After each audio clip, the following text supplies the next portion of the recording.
الحمد لله نحمده ونستعينه ونستغفره ونؤمن به ونتوكل عليه ونعوذ بالله من شرور أنفسنا ومن سيئات أعمالنا من يهده الله فلا مضل له ومن يضلل فلا هادي له ونشهد أن لا إله إلا الله وحده لا شريك له ونشهد أن سيدنا ومولانا محمدا عبده ورسوله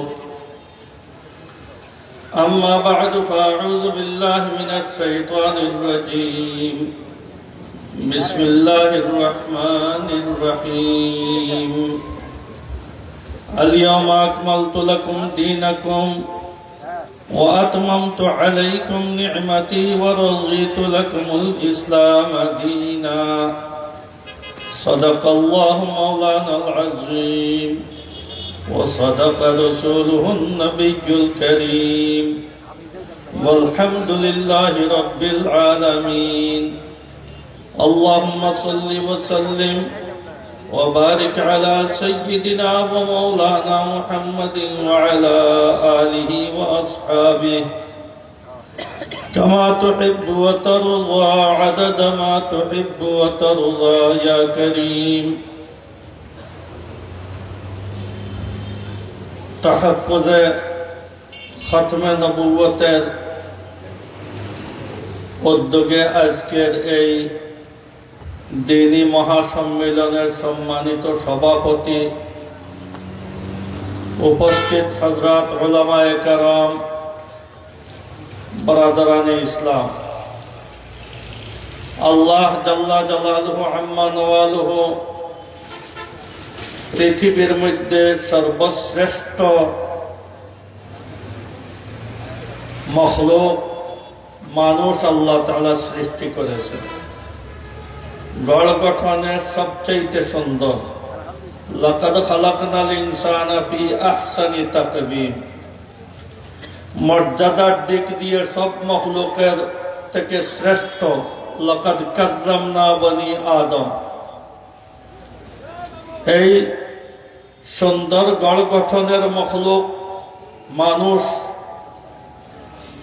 সর্বশ্রেষ্ঠ মখলুক মানুষ, এই মানুষের থাকা খাওয়ার ব্যবস্থা আল্লাহ তাআলা নিজে করেছেন।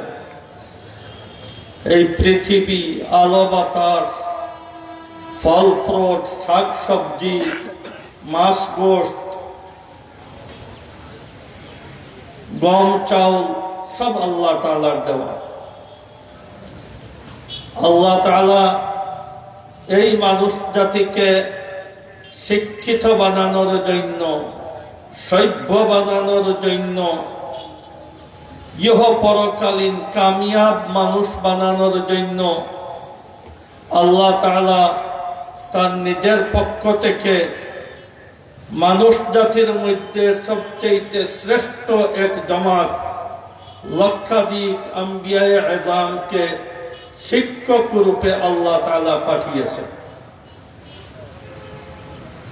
হযরত আদম আলাইহিস সালাম থেকে এই মুআল্লিমিন আর শিক্ষকদের যাত্রা আরম্ভ হইল। প্রত্যেক নবী মানব জাতির ইবতেদায়ী আর প্রাথমিক জমানা, শর্ট দিমাগ, শর্ট বুদ্ধি, বিবেচনা কম, পুরা মানব জাতির বয়সটা একজন মানুষের মতো। যেভাবে একজন মানুষের শিশুকাল কথাবার্তা বলতে পারে না, সামান্য কিছু বয়স হয়েছে তো আস্তে আস্তে কথা বলা আরম্ভ করছে, তো তাকে প্রথম শিক্ষা দেওয়া হয় বলো আল্লাহ আল্লাহ। আরো থোড়া কথাবার্তার সলাহিয়ত হইল তো তাকে বলা হয় বলো লা ইলাহা ইল্লাল্লাহ। আরো এরপরে কলমা বাড়াইতে হয় মুহাম্মাদুর রাসূলুল্লাহ।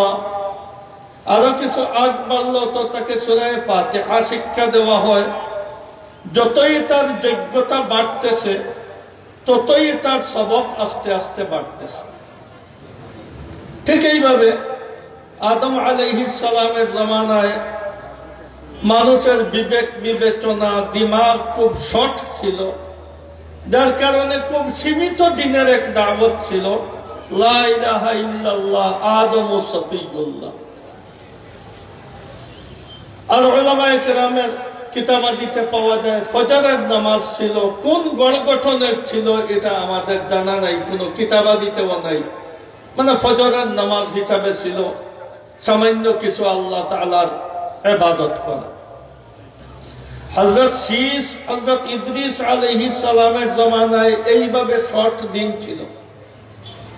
হযরত নূহ আলাইহিস সালামের জামানায় মানব জাতির দিমাগের মধ্যে অনেকটা আপনার শক্তি আসলো, তার চিন্তা ভাবনা আর সলাহিয়তের পরিধি অনেকটা বাড়লো, যার কারণে হযরত নূহ আলাইহিস সালামের জামানায় মোটামুটি দ্বীন ও শরীয়তের এমন একটা আপনার নেশাব আর সিলেবাস দেওয়া হইল, যাকে শরীয়ত হিসাবে আপনার গণ্য করা যায়, শরীয়ত নাম রাখা যায়।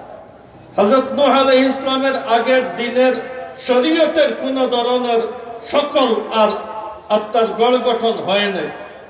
হযরত নূহ আলাইহিস সালামের জামানায় প্রথম দিন শরীয়তের আকার ধারণ করছে, কিছু শর্টশাট আহকামাত, কিছু ইবাদতের গড় গঠন। আর এরপরে যত পিছনে আসতেছে তত মানুষের বিবেক বাড়তেছে, প্রত্যেক নবীর আপনার নবুয়ত আর শরীয়তের পরিধি বাড়তেছে। শরীয়তের ইবতেদা হযরত নূহ আলাইহিস সালাম থেকে। এই কারণে বুখারী শরীফে ইন্না আওহাইনা ইলাইকা কামা আওহাইনা ইলা নূহিন ওয়ান নাবিয়্যিনা মিন বাদিহি। হযরত ইব্রাহিম আলাইহিস সালামের জামানায়, নূহ আলাইহিস সালামের জামানায় খুব গড় গঠন আলা নামাজ ছিল না, ওই পূর্বেরই নামাজ ছিল, কিন্তু দোয়া, ইস্তিগফার, দাওয়াত এইভাবে অনেকটা আইটেম হয়ে গেল। আর ওই আগের শর্টশাট নামাজ ছিল। হযরত ইব্রাহিম আলাইহিস সালামের জামানায় মানুষের দিমাগ বাড়লো, বিবেক বেশি হইল। তো হযরত ইব্রাহিম আলাইহিস সালামের জামানায় দ্বীন ও শরীয়তের পরিধি বাড়লো, সিলেবাস বাড়লো, হজ এসে গেল, রোজা এসে গেল, ইতিকাফ আসলো, নামাজ আসলো, ইহা তককে নামাজের এক পরিপূর্ণ আপনার দাওয়াত হযরত ইব্রাহিম আলাইহিস সালামের ওই দিনেরই পরিপূর্ণতা মুহাম্মদ সাল্লাল্লাহু আলাইহি ইসলামের দিনে আসলো, যার কারণে হযরত ইব্রাহিম আলাইহিস সালাম ইসমাঈল আলাইহিস সালামকে ওই পৃথিবীর আপনার কেন্দ্রস্থলে ছিলেন না, সিরিয়া। তা আল্লাহ তাআলার মঞ্জুর যে পৃথিবীতে, সারা পৃথিবী জুড়ে ইসলামের আর দ্বীন ও শরীয়তের মুকম্মল আর পরিপূর্ণ নেশাব আল্লাহ ফয়লাইবেন, যার কারণে অনেক আগের থেকে হযরত ইব্রাহিম আলাইহিস সালামকে দিয়ে হযরত ইসমাঈল আলাইহিস সালামকে সিরিয়া থেকে আপনার মক্কা মুকাররমায় এখানে এসে ফেলে দিয়ে চলে গেলেন। ওনার মা আর ওনাকে ফেলে দিয়ে চলে গেলেন। যাওয়ার সময় যে দোয়া করতেছেন, আল্লাহুম্মা ইন্নী আসকানতু মিন যুররিয়্যাতি বিওয়াদিন গায়রি যী যারইন ইনদা বাইতিকাল মুহাররাম। আর এরপরে বলতেছেন রব্বানা লিয়ুকিমুস সালাহ। এই আয়াত রব্বানা লিয়ুকিমুস সালাহ বোঝা যায় একটা প্ল্যানের উপরে, একটা আপনার স্কিমের উপরে হযরত ইব্রাহিম আলাইহিস সালাম হযরত ইসমাঈল আলাইহিস সালামকে এখানে রেখে গেলেন। আর এই বুলদে ইসমাঈলের মধ্যেই হইলেন হযরত মুহাম্মদুর রাসূলুল্লাহ সাল্লাল্লাহু আলাইহি ওয়াসাল্লাম। আর ইনি হইলেন, সব নবীরা সিরিয়ায় হয়েছেন, আকসর নবী সিরিয়ায়, আপনার ফিলিস্তিন, বাইতুল মুকদ্দাস এইগুলাতে, কিন্তু মক্কা মুকাররমা হইল পৃথিবীর কেন্দ্রবিন্দু, পৃথিবীর রাজধানী। যার কারণে ওল পৃথিবীতে যে দিন ফৈলিবে আর ওল পৃথিবীর কল্যাণের জন্য যে দিন, এটা দিনে মুহাম্মদী, এটার জন্য ক্যাপিটাল সিটির দরকার, মক্কা মুকাররমায় এই আপনার নবুয়তের আওয়াজের দরকার। যার কারণে আল্লাহ তাআলা ইসমাঈল আলাইহিস সালামকে অনেক পূর্বে এখানে নিয়ে আসছে। হযরত ইব্রাহিম আলাইহিস সালামের দিনের পরে যত বয়স হইতেছে তত মানুষের বিবেক বাড়তেছে, তত পরবর্তী নবীদের নবুয়তের দায়রা আর নবুয়তের পরিধিও বাড়তেছে, দ্বীন ও শরীয়তের পরিধি বাড়তেছে। হযরত মুসা আলাইহিস সালামের কাছে আসার পরে অনেক আখলাকিয়াত, সামাজিকতা আপনার এই দিনের মধ্যে চলে আসলো। হযরত ঈসা আলাইহিস সালামের পরে মানুষ আরো ডেভেলপ হইল, তো দিনও আরো ডেভেলপ হইল হযরত ঈসা আলাইহিস সালামের জমানায়। হযরত ঈসা আলাইহিস সালামের জমানায় আদম আলাইহিস সালাম থেকে যে দিন, এই দিন শেষ স্টেশন এসে ধরল হযরত ঈসা আলাইহিস সালামের। হযরত ঈসা আলাইহিস সালামের পরে লম্বা 500 বছরের এক খলা, এক আপনার হাফ টাইম গেল, কোন নবী নাই। কুফর জালালত তার ইন্তেহায় পৌঁছে গেল। মানুষ অভদ্র, পশুত্বতা, মানবতার কোন নাম ও নিশান নাই, পশুত্বতা। জীবিত নিজের মেয়েকে আপনার মাটি করিয়া আপনার গাড়ি ফেলতেছে, দুর্বলদেরকে কত্ল কেতাল মারিয়া টাকা পয়সা লুট করে নিয়ে যাইতেছে। আখলাক আর নৈতিকতা বলতে পৃথিবীতে কিচ্ছু ছিল। ওই পৃথিবী, যে পৃথিবীতে ইহুদিদের দাপট চলতেছে, ওই পৃথিবী, যে পৃথিবীতে খ্রিস্টানদের দাপট চলতেছে, আর তার সাথে সাথে পশুত্বতা, বদআখলাকি আর আপনার হিংস্র এক পৃথিবী ছিল ওই সময়।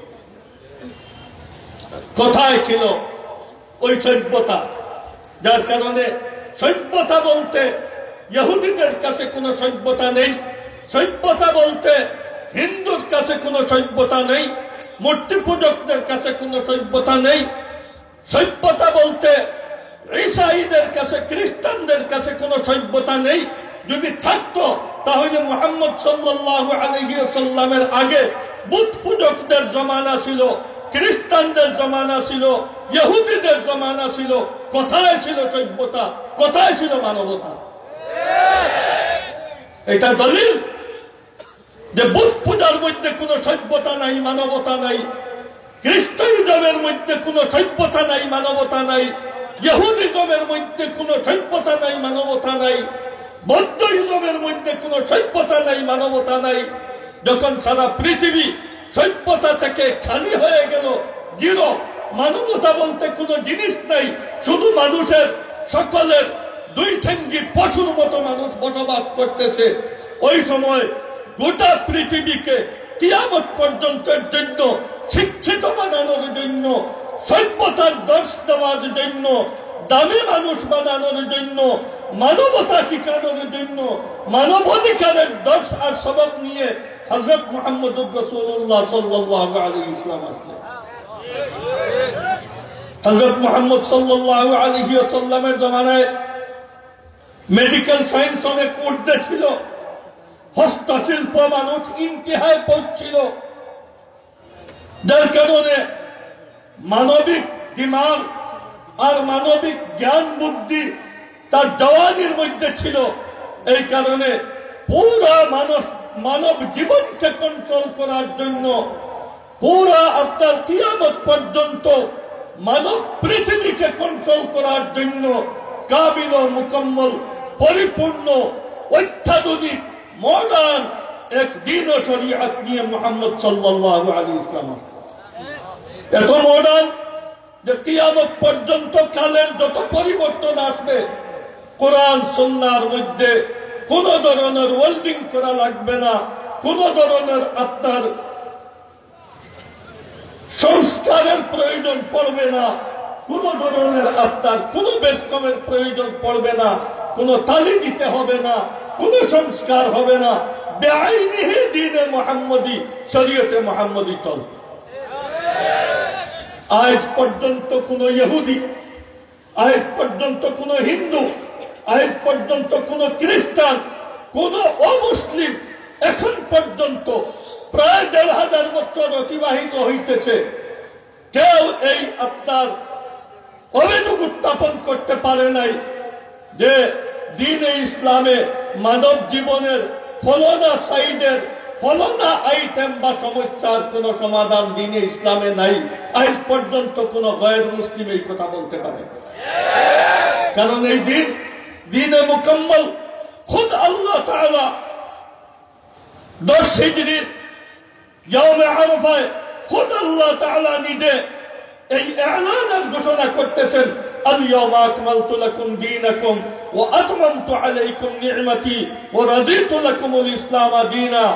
দিন হিসাবে, শরীয়ত হিসাবে, মানব জীবনের দিক নির্দেশক আর সর্বসমস্যার সমাধান হিসাবে এক পরিপূর্ণ দিন, দ্বীনে ইসলাম আল্লাহ তাআলার ঘোষণা। যে কোনো নবী, লক্ষাধিক আম্বিয়ায়ে কেরামের আমরা তারিখ দেখলাম, প্রত্যেক নবী আসেন দ্বীন ও শরীয়তের কিছু নতুন আইটেম নিয়ে, যেটা নকশান ছিল। মুহাম্মদ সাল্লাল্লাহু আলাইহি ওয়াসাল্লামের জমানায় দ্বীন ও শরীয়ত মুকম্মল হয়ে গেল, আর রাসূল করিম সাল্লাল্লাহু আলাইহি ওয়াসাল্লাম খাতামুন নবিয়্যিন।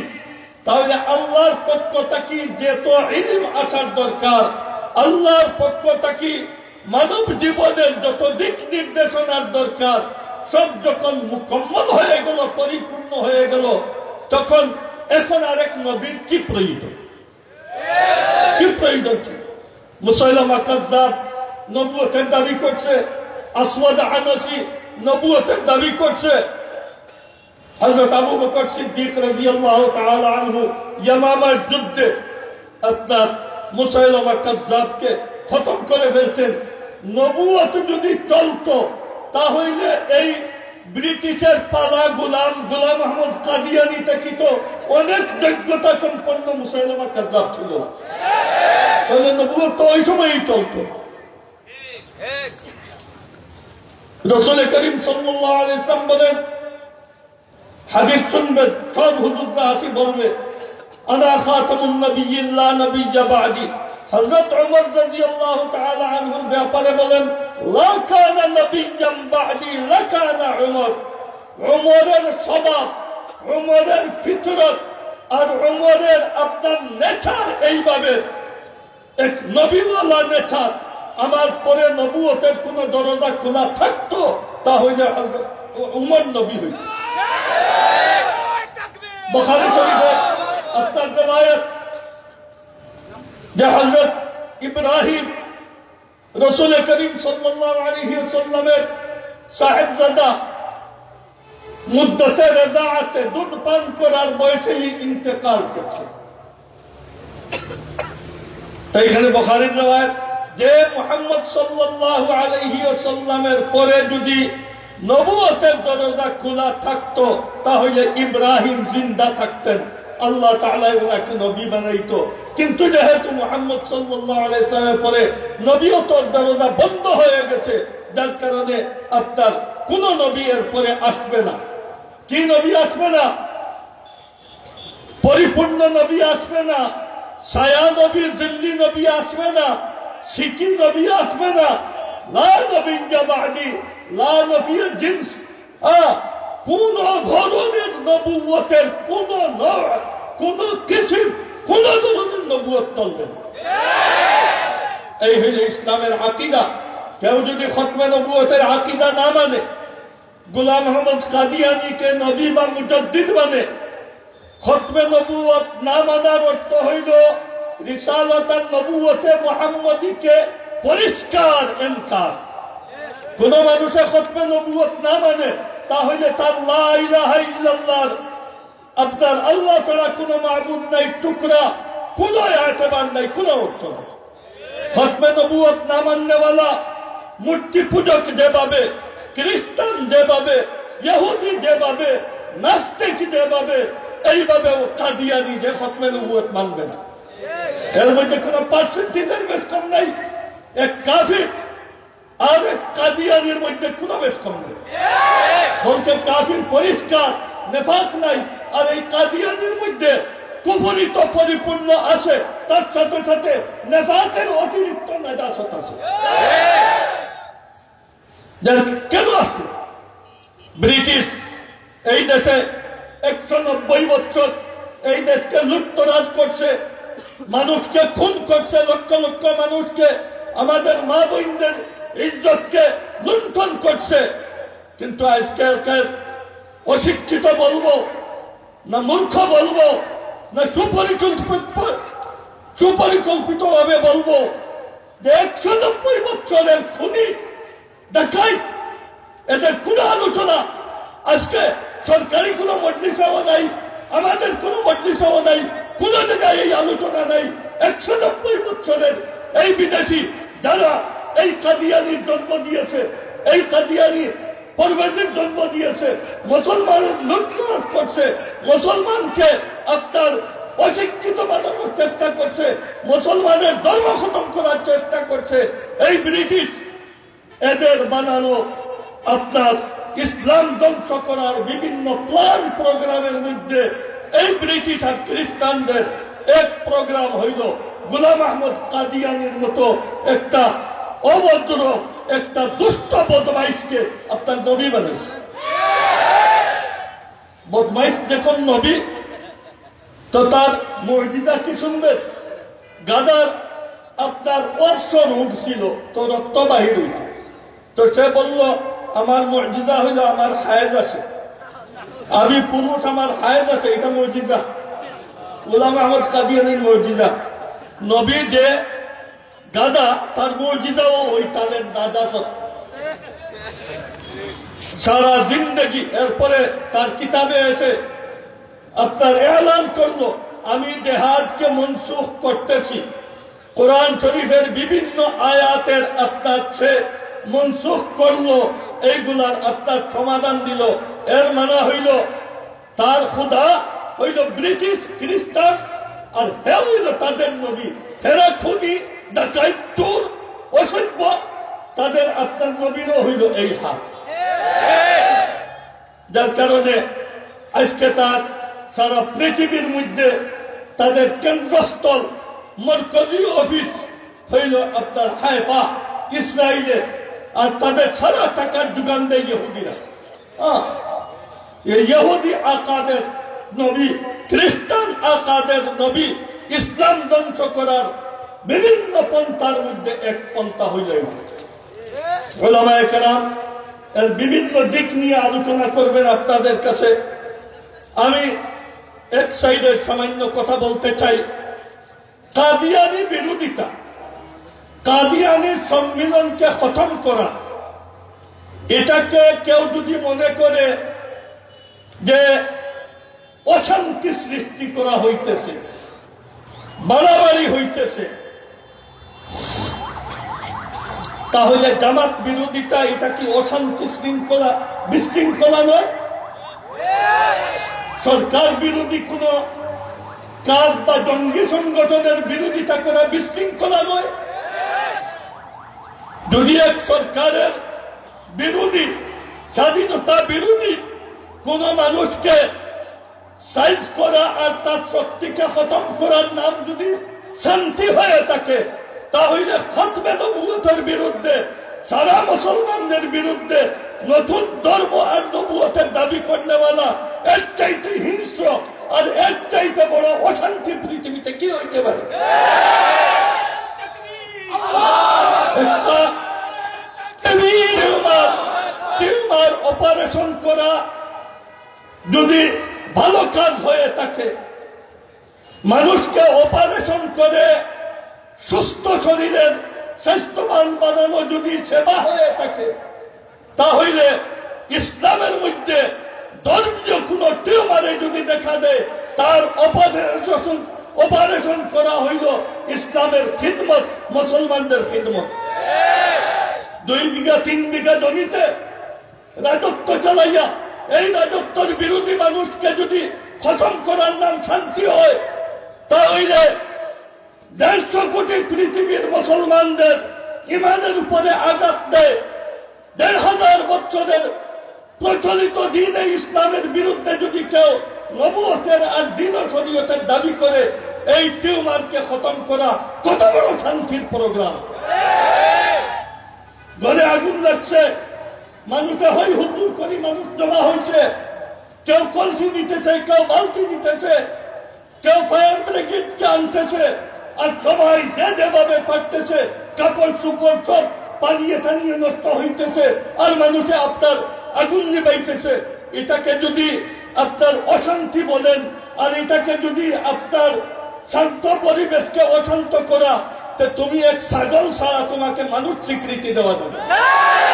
তুমি একটা গাধা হইতে পারো। আমার ঘর চুরি করে নিতেছে, হই হুল্লুল করে গ্রামের মানুষ জমা করলাম, চুরিতে বাধা দাও নাই, এটা তোমার অপরাধও মনে করো নাই, আমি কেন মানুষের ঘুম ভাঙ্গাইলাম, তুমি চিন্তা নিতে চানো আরম্ভ করছো। হ্যাঁ ভাই, সারা মহল্লার আপনার মানুষের ঘুম নষ্ট করলেন, এর মানে হইল তুমি ওই চুরের কন্ট্রাক্টর, যেন আপনার চুরকে দেওয়া চলে না যায়। যার কারণে গোলাম আহমদ কাদিয়ানি যত কাজ, এই তৎপরতা বন্ধ করার জন্য খতমে নবুয়তের হেফাজতে যত উলামায়ে কেরাম মুসলমান যা কাজ করবে, এতে যদি কোনো প্রশাসনে বাধা দেয়, কোন এলাকার মানুষে বাধা দেয়, কোন এলাকার মাতবরে বাধা দেয়, তাহলে মনে করবেন ওই গোলাম আহমদ কাদিয়ানি ওই বদমাইশের দালাল ছাড়া কিছু না।